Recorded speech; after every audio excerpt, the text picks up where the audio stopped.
মই এটা ভিডিঅ' পালোঁ, ভিডিঅ'টো দেখি মই আচৰিত হৈছোঁ। মোৰ এনেকুৱা লাগিছে যে এইখন অসম নহয়, এইখন বিহাৰ নাইবা ইউ পি। কিয় কৈছোঁ এই ভিডিঅ'টো প্ৰথমতে চাই লওক।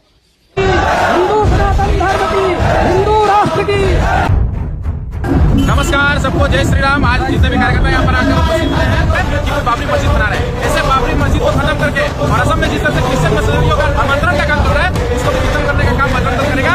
ভিডিঅ'টো চালে নহয়, আপুনি কি ভাবিছে তিনিচুকীয়া ডিব্ৰুগড় অসমীয়াৰ হাতত আছে নেকি?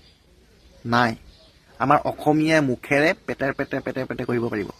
আমাৰ অসমীয়াই কেৱল ইটোৰ বদনাম সিটোৰ ওচৰত, সিটোৰ বদনাম সিটোৰ ওচৰত, ইটোক ডাউন দি মই কেনেকৈ উঠোঁ সেইটোহে চিন্তা কৰিব পাৰিব।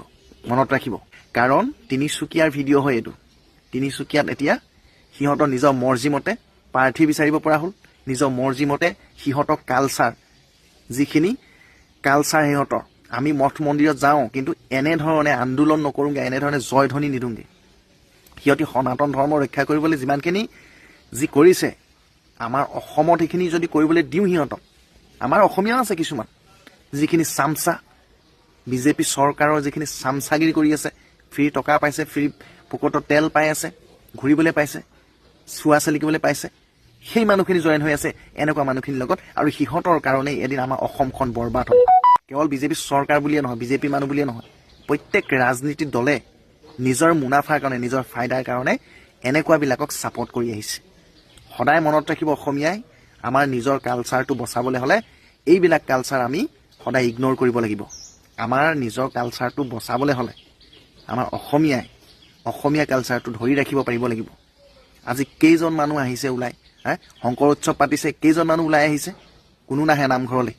কিন্তু বিহাৰীয়ে ক'ৰবাত যদি হনুমান জয়ন্তী পাতে বা বেলেগ সিহঁতৰ কিবা কালচাৰ প্ৰগ্ৰেম পাতে, তাত কিন্তু আমাৰ অসমীয়া গৈ ভৰি পৰিব। আমাৰ অসমত হিন্দু, মুছলিম, খ্ৰীষ্টান, বৌদ্ধিষ্ট সকলো ধৰ্মকে সন্মান দিয়া হয়।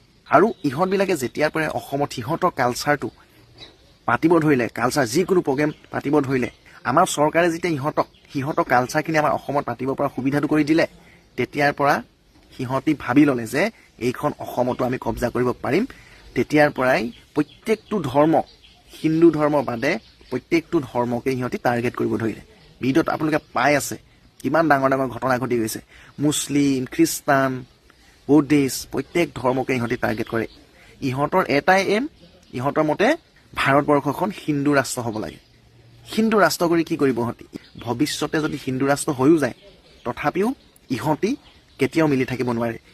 হিন্দুৰ মাজতেই কাজিয়া লাগি মৰিব।